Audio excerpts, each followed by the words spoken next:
Greetings everybody. This is a little bit different. I'm filming in front of a whiteboard for once because today we are going to need a bigger whiteboard because we are tackling this very exquisite looking problem right here, this very interesting looking integral, improper integral from 0 to infinity of 1 over x to the nth power plus 1, where n is any real number greater than 2. So we're going to be solving this using complex analysis today, as you might have guessed from the title. So how can we start off with solving this thing right here? Well, for complex analysis, it would be nice if we can introduce some new complex valued function that we can maybe use a contour integral on. So let's define for ourselves a new complex function. I'm going to call it f of z, and that's going to be equal to 1 over z to the n plus 1, like so. Basically this integrand right here, but I'm switching the x's for z's because now we're dealing with complex numbers. So what do we want to do with this thing right here? We want to figure out the roots of this thing, actually the poles of this function right here. And the poles of this function are going to be very useful because we can use Cauchy's residue theorem if we know where the poles are. So that would be really nice ideally. So where exactly are the poles of this thing? Well, it's exactly where our denominator, z to the n plus 1, is equal to 0, because if you divide by 0, you're going to blow up pretty much.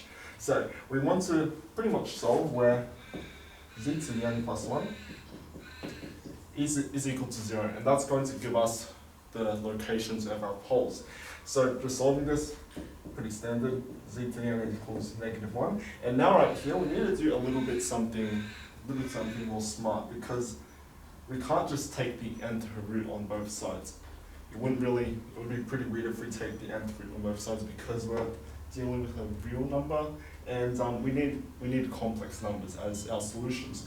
So what I'm going to do is I'm going to multiply this -1 by 1, and well, we want to write this in polar form. It'll make things a little bit nicer. So -1 is equal to e to the I pi, Euler's formula, or Euler's identity, whatever it's called, I really don't care. And then our 1 right here, I'm going to write 1 like so. I'm going to write it as e to the 2 pi I times some constant k. And in order for this to be equal to 1, we want k to be some element of the integers. But specifically, we want k to be in the element of 0, 1, 2, ... all the way up to n-1. And the reason why we're ending it at n-1 is because once you go back to k being equal to n, you're going to actually have repetitions of your roots. So we only want a finite number of roots. That's why we're only stopping at n-1. So let's actually combine these two, make things a little bit easier. So we're going to have z to the n being equal to, now we have e, and I can factor out an I times pi, both of these. And then we have 1 plus 2k left over. So I'm going to write it as 2k plus 1. And notice if k is an integer, or just natural numbers including 0, then 2k plus 1 is always an odd number. So that's something to keep in mind. And now we can safely divide, or not divide, take the nth root on both sides by raising both sides to 1 over n. So if we do that, we're going to get z being equal to e to the I pi over n times 2k plus 1, like so. Hopefully you guys can see everything. Hopefully it's not too small. And yeah, these are our roots right here. And what exactly are these roots? Those are actually the poles of our function f of z. So we'll figure out where all the poles are. Let's actually just draw up a quick picture, just so we can see them a little bit. And these are actually the roots of unity, the n roots of unity. So if you imagine, let's say for some number n, we could have our first pole right here. So if you sub 0 into here, you're going to get e to the I pi over n only. So we can say this point right here is e to the I pi over n. If you sub in 1 into here, we're going to get e to the I pi over n times 3. So maybe that can be right here, e to the I 3 pi over n. And you can see we're going to go 1, 3, 5, and all the odd numbers around. So let's put in a couple more. This could be e to the I 5 pi over n. And you're going to get more poles all the way around in a nice little circle. So we know where our poles are. That's really quite nice. And now we can go ahead and figure out what our contour will be. So we want a complex contour that can kind of capture this interval we're integrating across right here. So that interval is 0 to infinity, and let's actually just deal with the interval 0 to r right now. So 0 to r, where would that be on this complex plane right here? Well, this is the real axis, this is the imaginary axis. So if you have 0 to r, that is exactly, let's change the colors a little bit, we're going from 0 all the way up to some number r. And strictly speaking, we want r to be some number greater than 1. And later we're going to be letting the limit as r approaches infinity. So if we integrate over this path right here, and we take the limit as r approaches infinity, we're going to get this interval right here, which is exactly what we want. So we have that path figured out, and we want to construct a closed loop or a contour. And we want to ideally enclose one of these poles right here. So we can use Cauchy's residue theorem. So what I'm going to do is I'm going to make a little pizza slice, I guess. I'm going to make this from this point R right here. We're going to make it go up a little arc, like so. And then we're going to cut back down all the way back to the origin, like so. So pretty much in a contour, we're going across this way. So to the right side to our R, we're going to go up this arch right here. And this is actually part of a circle of radius r, and then we're going to go back down like so. So hopefully you guys can see that. So we have our interval from 0 to r. Let's call this curvy path right here, let's call it gamma, and let's call this path going straight back down, let's call it psi. There we go. Alright, so now we have our contour figured out. Let's actually try to describe each of these paths in a little bit more detail. So as for our gamma right here, our gamma is just a circle of radius r, so we can say that gamma is pretty much the set of all the z's, where z is equal to r times e to the I, let's call it theta, where our theta goes from, 0 up to some angle right here, and we'll figure out that angle later on. So it can pretty much come up with a parameterization for our gamma right away. It's just all the points of z's on this circle of radius r right here. And what about this last angle in here? Where do we want to stop actually? Well, if you look on our path psi right here, we actually want it to cut halfway in between these two poles right here. So the midpoint between these two poles, not the midpoint, but I guess we want it to cut through the point e to the I 2 pi over n, like so. I'll write that a little bit bigger. So we want our path psi to cut through e to the I 2 pi over n. And notice 2 pi over n is exactly this angle right here. This angle right here is 2 pi over n. So we can say that our theta on our path of gamma right here goes all the way up to 2 pi over n. And the reason for doing so is to make sure that we do enclose one pole only when we integrate across our contour. So we've got our gamma figured out, and how about our psi? Well, our psi, that's pretty easy. That's just the path going straight down. So we can say it's a set of all z's, where our z is equal to, and now we have this angle of 2 pi over n, and the only thing that's really varying is the distance it is away from the origin. So we can write this in polar form as well. Let's use a new variable, let's say tau, e to the I 2 pi over n, where our tau goes from, and this is going to be a little bit weird, it's going to go from r, so a distance of r away from the origin, all the way down to 0. So it's going to go from r down to 0. Okay? So, this is a possible parameterization we could use later on for a path psi. So, now what can we do? Let's actually write out all of this stuff in terms of some integrals. And let's actually, might as well call this path c right here. And later on we'll probably need this as well. We're going to call this integral I. So this integral is called I, and that's what we're going to be solving later on. So let's write this out in terms of some integrals. So if we have an integral over the contour c right here, so the integral over this whole entire contour, we can break this up a little bit into the separate parts. So we have the integral, first of all, from 0 to r. Integral from 0 to r of now. We're integrating across the real axis, so we can just switch our variable to x. Don't need to use z's. And then we can add the integral over gamma of f of z dz plus the integral over this final path here, psi. So integral over psi, that's an ugly psi, who cares, of f of z dz. Okay? So we have this equation right now, and now we can start solving each integral at a time. And we're actually going to start with the contour integral of f of z right here, because we can just use Cauchy's residue theorem for that. So I guess let's just go on to the next board for that. So contour integral over c of the f of z. What exactly is that? Well, remember our f of z was exactly this thing right here. And as for our contour, we can use Cauchy's residue theorem for that. So Cauchy's residue theorem says that this is equal to 2 by I times the sum of the residues of our function f of z.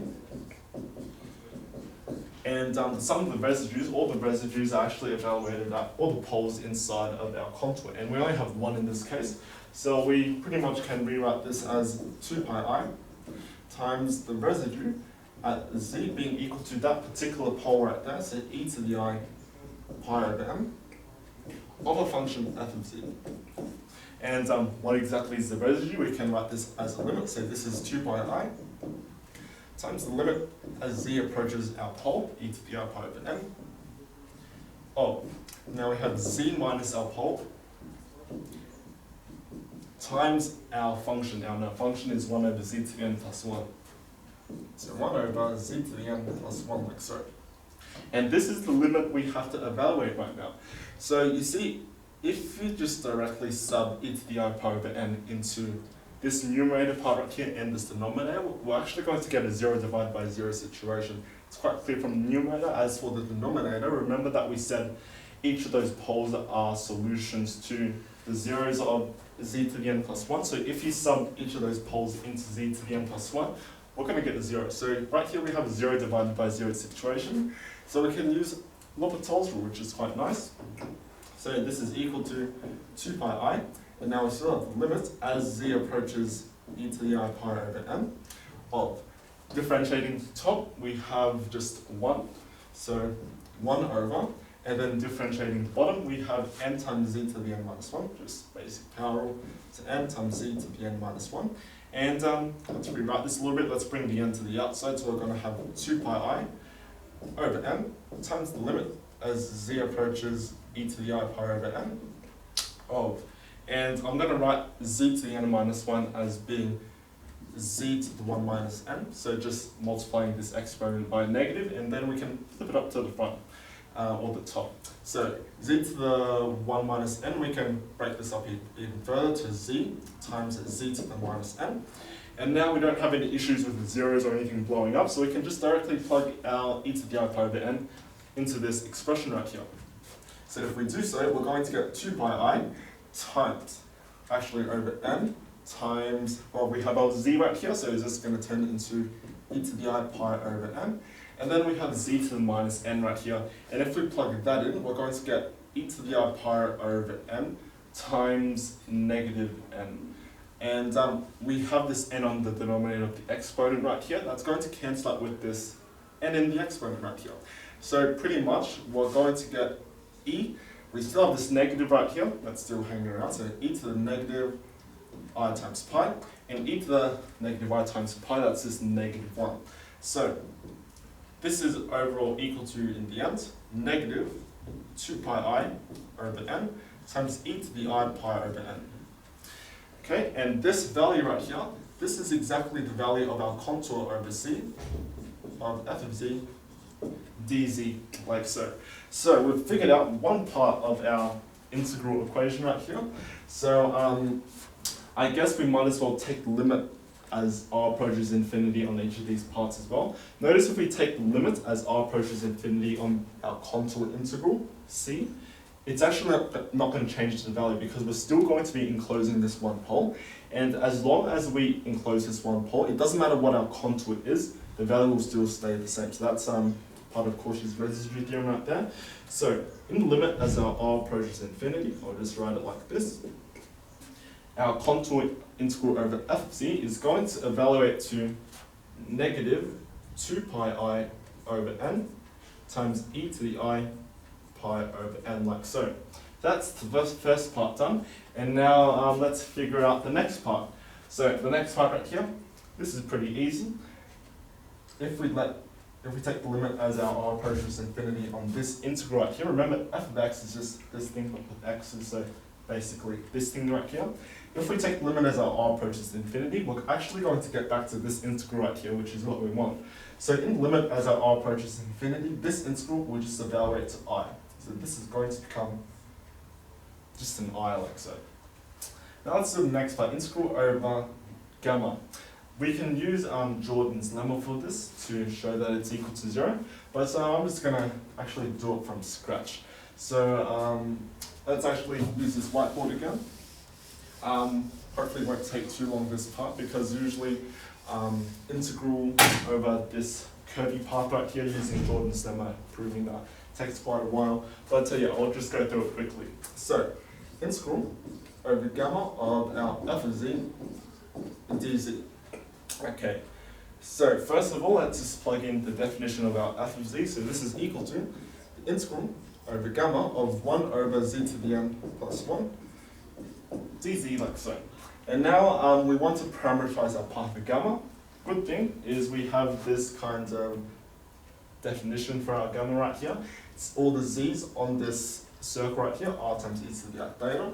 So what we can actually do is we can introduce a new substitution as a parameterization kind of. So if we just let our z be equal to r times e to the theta, where our theta is between 0 and whatever angle that is, 2 pi over n, so between 0 and 2 pi over n.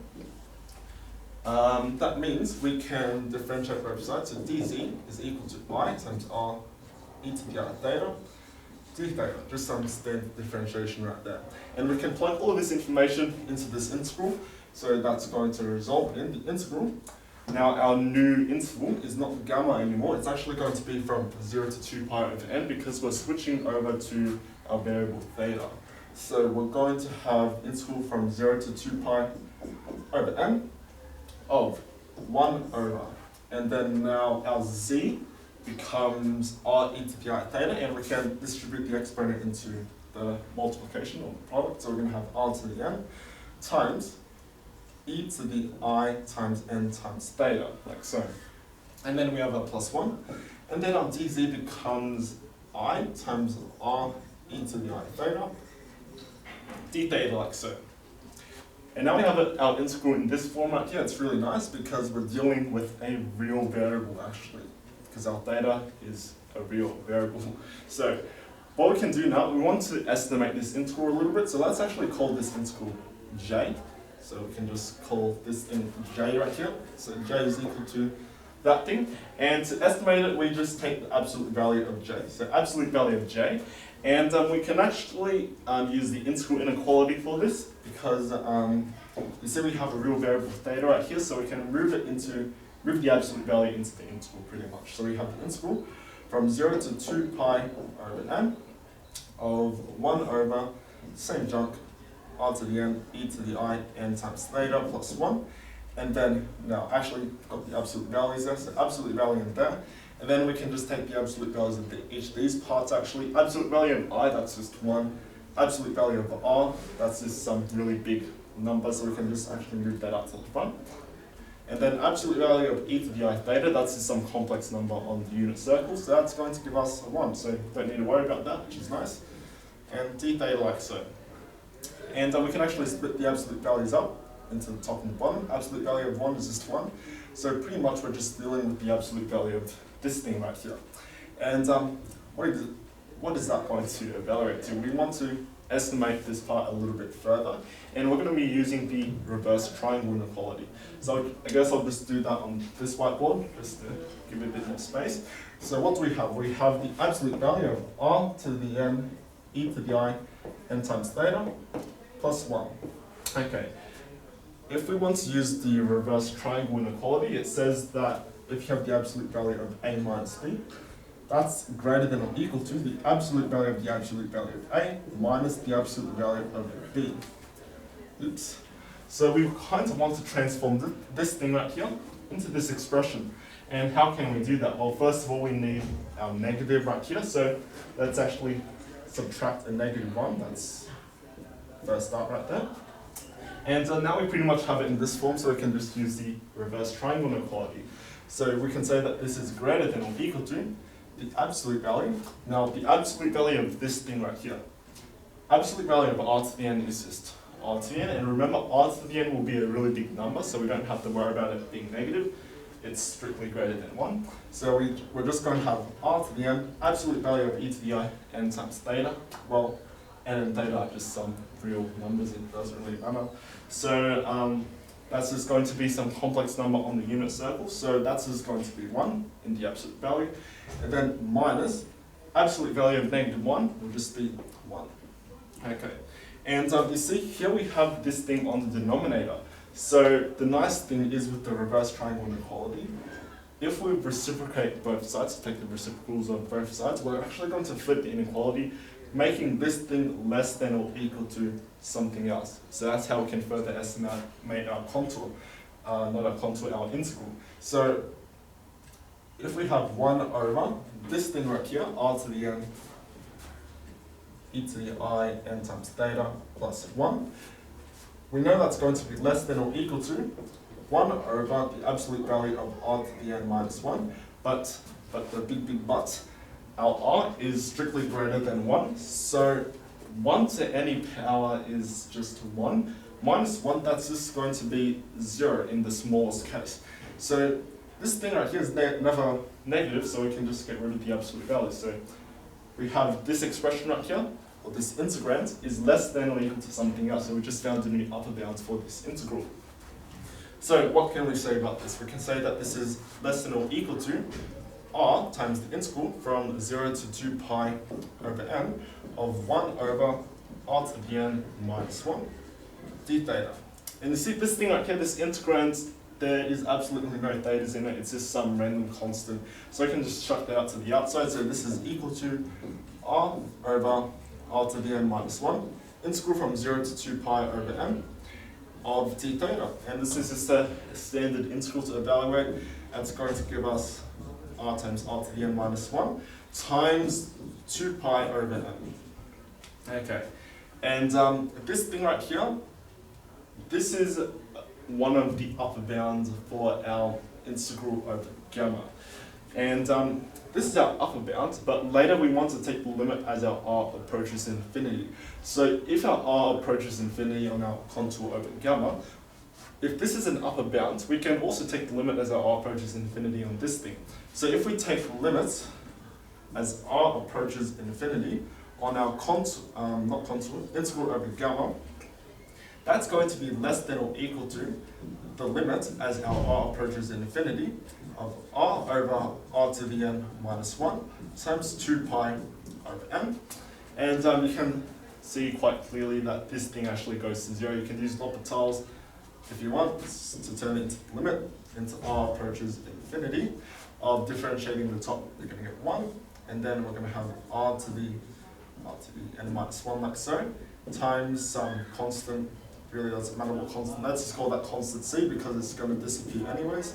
And remember, n is actually greater than 2. I forgot to mention this at the start, but we need n to be greater than 2 in order for this integral to converge. So if n is greater than 2, that means the smallest value of n that we can have is 2.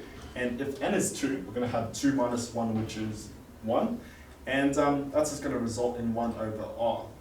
And taking limit as our r approaches infinity, that's just going to give us 0. So even in the smallest case for our n, the integral over our gamma is less than 0. So what was I going to say? Yeah, actually to be a bit more strict, the absolute value of our integral, absolute value of this thing is strictly less than 0. And since the absolute value is always positive, the only way for this thing to be less than or equal to 0 is if it's 0 itself. So what did we conclude in the end? In limit as our r approaches infinity of our integral j, we're just going to get 0. So this integral right here actually contributes absolutely nothing to our whole entire contour. It's just going to give us 0. So we have that part figured out, and we have one more integral to evaluate, which is really quite nice. Alright, so for our final integral right here, we have the integral over psi. So this is no longer equal to j actually, so if we have the integral over our psi of f of z dz, how can we evaluate this thing? Well, let's just first plug in our definition of the f of z. So integral over psi, f of z is 1 over z to the n plus 1 dz.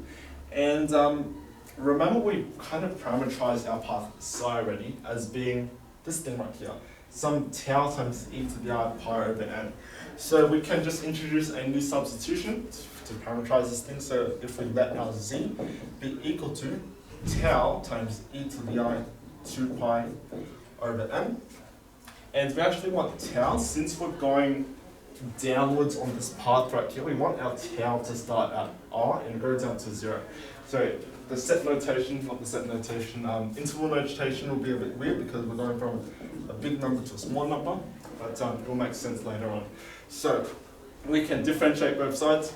So if we have dz, that's going to be equal to, well, tau is our new variable, and if we have tau times some constant, the derivative of that is just the constant itself. So we're going to have e to the I 2 pi over n d tau like so. And now we can plug all that information into our integral right here. So if we do that, we're going to get the integral. And now our new interval is going to be from r to 0. So we're going to have integral from r to 0. And we're actually going to switch the order of integration later on, just to make things look a bit nicer. Yeah, if we plug all of that in, we're going to get 1 over z is equal to tau times e to the I pi 2 pi over n.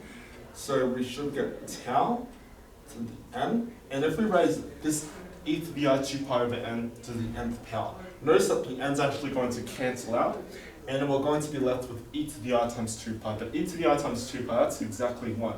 So we don't even need to worry about that once we raise it to the nth power. And we're just going to have plus 1 like so. And then our dz becomes e to the I 2 pi over n times d tau. So we're going to have e to the I 2 pi over n times d tau like so. And now it's actually, I said before, we want to switch the order of integration. So if we just introduce a negative sign into here, we can switch the order of integration. So we're going to have negative. Let's bring this constant term out to the outside as well. So we can have e to the I 2 pi over n integral. And then since we have this negative right here, we can multiply another negative into the integral to switch the order. And then 1 over tau to the n plus 1 d tau like so. And this integral right here looks very familiar because it's basically our integral I like right here. But instead of infinity, we have our r. So if this thing right here is the same thing as our integral over psi, later we're going to take the limit as our r approaches infinity. So if we do that right now, if we take the limit as our r approaches infinity on our integral over psi, that's going to be equal to negative e to the I 2 pi over n. And as our r approaches infinity, we're going to get the exact same integral as we started with over here. So we're just basically going to get I. So in the limit as our r approaches infinity, we're going to have this term right here multiplied by I. That's really quite nice. So now we can put this back into our little equation over here. So in the end, this thing right here evaluates to negative e to the I 2 pi over n times I.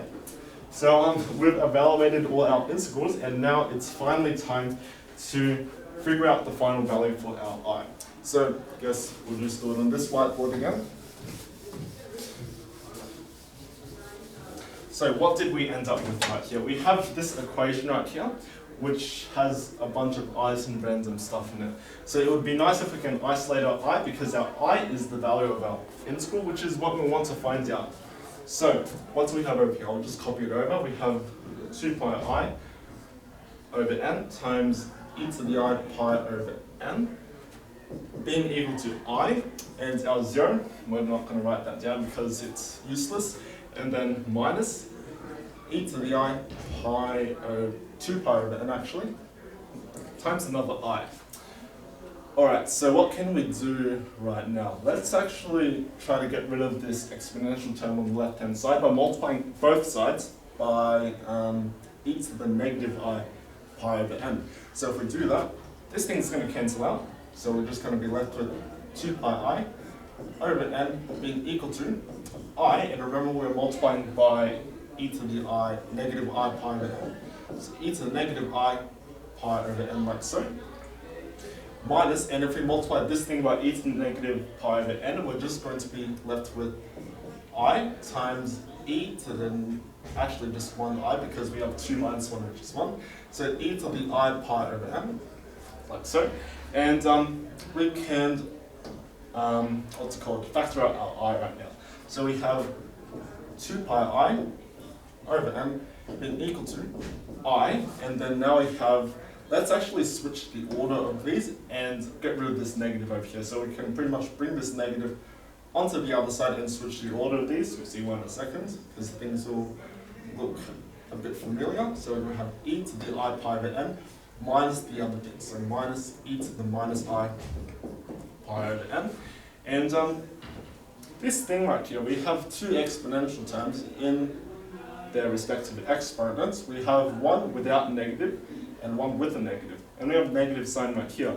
So that looks very familiar because it's basically the complex exponential definition of our sign.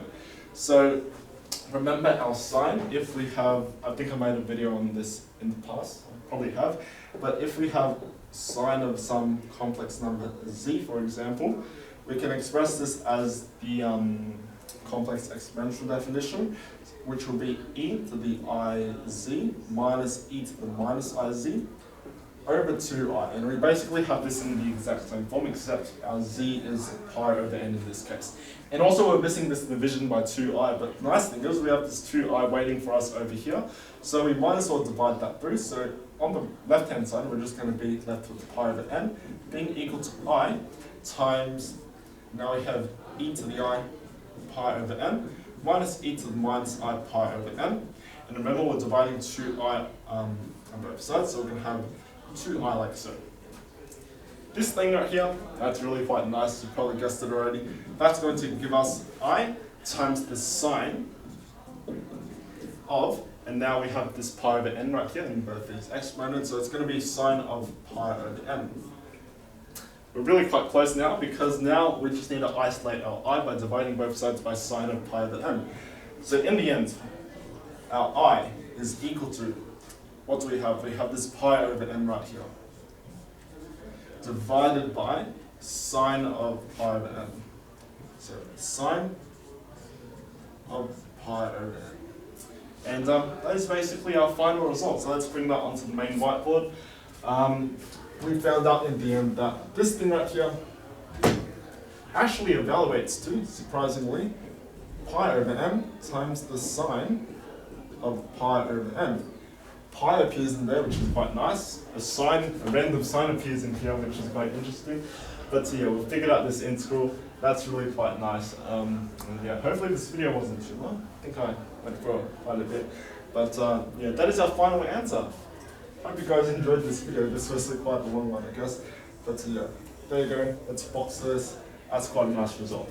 And I'm actually going to be using this result right here in a couple of maybe 2 or 3 more videos. So make sure to subscribe because you don't want to miss out on more spicy complex analysis stuff, which actually involves this result right here, which is quite interesting. But yeah, if you did like this video, make sure to subscribe, like, comments, whatever. I really don't care.